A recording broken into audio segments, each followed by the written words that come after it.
Hi Siri, can you call my wife, please? Says you don't have a wife, she left with your company. Ako'y nabigla at aking tiningnan. Mukhang kay kumpare yan, sinugod ko ang likuran. Sa may kantungan, bigla ay tumayo ang pag-ebeba. Sa isang iglap lang, pinutukan, di nakatayo, patay na puruhan.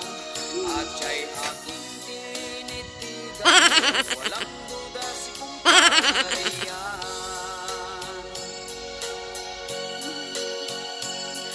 Nang tumingin ako kay Mrs., siya ay matamlay.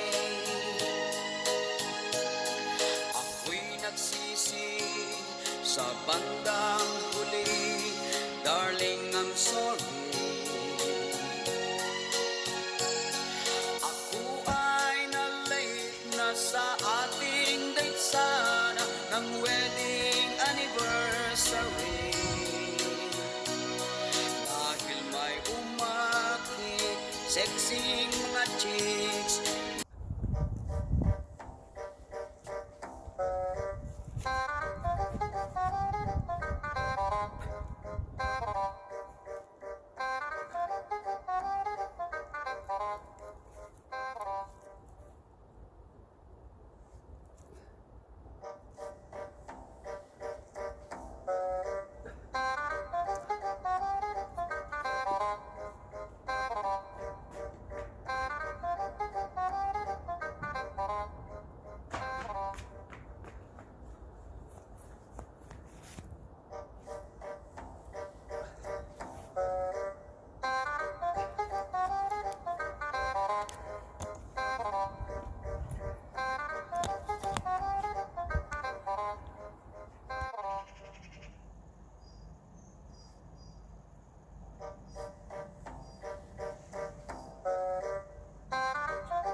Hi Siri, can you call my wife, please?